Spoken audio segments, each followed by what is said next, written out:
ही देखते उर्दू को लेकर छिड़ी बहस काफ़ी आगे बढ़ गई है। उर्दू से कठमुल्लापन याद आता है। सीएम योगी मुस्लिम बच्चों को वैज्ञानिक बनाना चाहते हैं। इस पर ओवैसी ने पूछ लिया, योगी जी को उर्दू नहीं आती तो वो खुद क्यों नहीं वैज्ञानिक बने। ओवैसी ने जंगे आज़ादी में उर्दू की अहमियत के बारे में बताया। उर्दू के बड़े बड़े हिंदू शायर का नाम भी गिनवाया। सीएम योगी के शहर गोरखपुर के रघुपति सहाय फिराक का शेर भी सुनाया। हालांकि पीएम ने जहाने खुसरो में उर्दू को लेकर छिड़ी बहस को ख़त्म करने की कोशिश की थी, लेकिन बात अभी थमती नज़र नहीं आती और उर्दू पर जंग अभी जारी है। लेकिन कहानी के उस पार पूरी कहानी आप तफसील से देखिए। पीएम मोदी ने शुक्रवार को दिल्ली के सुंदर नर्सरी में आयोजित सूफी संगीत समारोह जहाने खुसरो 2025 में हिस्सा लिया था। पीएम मोदी के कार्यक्रम में शामिल होने को लेकर हज़रत निज़ामुद्दीन औलिया दरगाह कमेटी के चेयरमैन सैयद अफसर अली निज़ामी ने रिएक्ट किया है। उन्होंने कहा कि प्रधानमंत्री अच्छा काम कर रहे हैं। इसके अलावा उन्होंने दरगाह कमेटी की ओर से तकरीबन 2500 रोज़ेदार के लिए रोज़ा इफ्तारी के प्रबंध पर बयान दिया। मन्नत मांगने के लिए हज़रत निज़ामुद्दीन दरगाह में दिल्ली ही नहीं बल्कि बाहर से भी लोग आते हैं। लोग दरगाह शरीफ में रोज़ा भी इफ्तार करते हैं।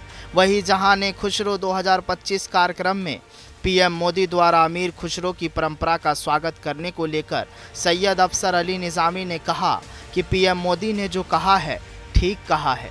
हज़रत अमीर खुसरो बड़ी शख्सियत थे। उन्होंने प्यार मोहब्बत सबक सभी को दिया।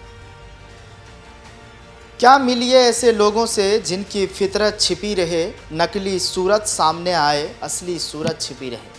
वाकई ये पहचानना बड़ा मुश्किल है कि कौन अपना है, कौन पराया, कौन दोस्त है और कौन दुश्मनी निभा रहा है। मीडिया कम्युनिकेशन के एक्सपर्ट बताते हैं कि मीडिया को एक टूल की तरह यानी हथियार की तरह कैसे काम किया जाता है, कैसे गलत को सही किया जा सकता है, सही बातों को ज़्यादा से ज़्यादा लोगों तक पहुंचाया जा सकता है और गलत को रोका भी जा सकता है। पूरी रिपोर्ट तफसील से। पीएम मोदी का संदेश सबका साथ सबका विकास, क्या ये सही है? इस सवाल के जवाब में सैयद अफसर अली निज़ामी ने कहा, नरेंद्र मोदी देश के प्रधानमंत्री है। पीएम मोदी हिंदू, मुस्लिम, सिख, ईसाई या किसी भी धर्म के लोग हो, सभी के लिए काम करते हैं। क्या आम मुसलमान प्रधानमंत्री के विरोधी हैं? इस सवाल के जवाब में उन्होंने कहा कि डॉक्टर मनमोहन सिंह जब देश के प्रधानमंत्री थे, उन्होंने भी अच्छा काम किया था। सैयद अफसर अली निज़ामी ने कहा कि पीएम नरेंद्र मोदी भी अच्छा काम कर रहे हैं। मुसलमान कोई विरोधी नहीं है, कुछ लोग हैं जिन्होंने बदनाम कर रखा है। क्या पीएम मोदी मुसलमानों के दिलों में समा रहे हैं? इस पर उन्होंने कहा कि देश का हर नागरिक चाहता है कि देश आगे बढ़े, विकास के काम हो। पीएम मोदी देश का विकास कर रहे हैं। कल हम लोगों ने यहाँ पे इसका शुभारंभ किया, समाजवादी पार्टी ने उसका विरोध किया है और मुझे लगता है कि प्रोसीडिंग का हिस्सा होना चाहिए। इनको समाज के सामने एक्सपोज करना चाहिए। अपने बच्चों को ये लोग पढ़ाएंगे इंग्लिश स्कूलों में और दूसरे के बच्चे के लिए अगर वो सुविधा सरकार देना चाहते हो, कहते नहीं उर्दू पढ़ाओ इसको, यानी उसको मौलवी बनाना चाहते हैं, कठपुल्ला पर जोड़ के इसको ले जाना चाहते हैं। ये नहीं चल सकता है। अभी आज से थोड़े दिन पहले उत्तर प्रदेश के चीफ मिनिस्टर ने उत्तर प्रदेश की असेंबली में ये कहा कि उर्दू पढ़ना कठमुल्लाओं की तरह मौलाना बनाना की बात है, साइंटिस्ट नहीं बनते। अब जाहिर है उत्तर प्रदेश के मुख्यमंत्री को तो उर्दू नहीं आती, मगर वो साइंटिस्ट क्यों नहीं बने, उसका जवाब वही दे सकते हैं। उत्तर प्रदेश के मुख्यमंत्री ने कहा कि उर्दू पढ़ने से कठमुल्ले बनते हैं।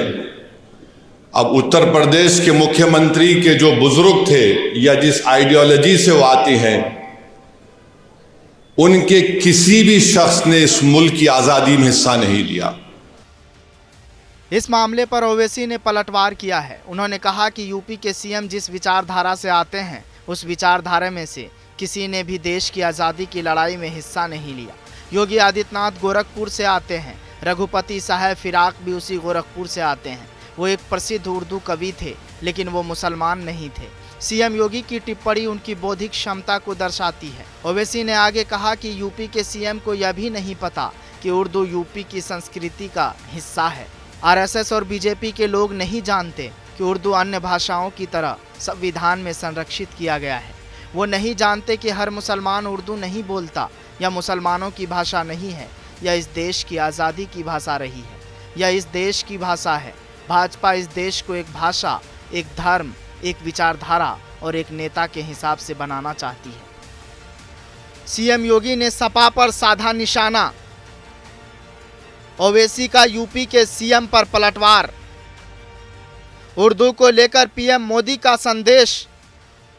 जहां ने खुसरो प्रोग्राम में कही बड़ी बात।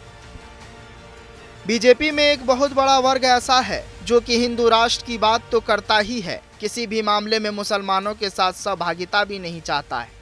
आज की खबर है कि मध्य प्रदेश में कुछ हिंदू संगठनों ने होली की शॉपिंग मुस्लिम दुकानदारों से नहीं करने की अपील की। इन्हीं लोगों को शांत करने के उद्देश्य से संघ प्रमुख मोहन भागवत ने कई बार कहा है कि हर मस्जिद के अंदर मंदिर ढूंढने पर अब रोक लगनी चाहिए। बीजेपी लगातार समावेशी विकास पर जोर दे रही है। प्रधानमंत्री नरेंद्र मोदी ने इसी क्रम में क्रिसमस पर एक चर्च की भी यात्रा की थी। उत्तर प्रदेश में संभल मस्जिद विवाद को लेकर एक बार फिर हिंदू मुसलमान की राजनीति ने जोड़ पकड़ी हुई है। दूसरे प्रदेशों जैसे राजस्थान आदि से भी इस तरह की खबरें रुकने का नाम नहीं ले रही है। जाहिर है प्रधानमंत्री नरेंद्र मोदी ने अजमेर शरीफ को चादर भेजकर और अमीर खुसरो से संबंधित समारोह में शिरकत करके अपनी पार्टी के कट्टरपंथी तत्वों को संदेश देने की कोशिश की। क्यों मुझे बनाते हो तासुब का निशाना, मैंने तो कभी खुद को मुसलमान नहीं माना। देखा था कभी मैंने खुशियों का ज़माना, अपने ही वतन में हूँ मगर आज अकेली हूँ। उर्दू है मेरा नाम, खुसरो की पहचान। इकबाल असद के नज़्म का बड़ा खूबसूरत सा हिस्सा है ये उर्दू का शिकवा आज के मौजूदा वक्त में हिंदुस्तान में है। फिलहाल इस रिपोर्ट में आज के लिए बस इतना ही। जनतंत्र टीवी पर खबरों का सिलसिला जारी रहेगा। ब्यूरो रिपोर्ट, जनतंत्र टीवी।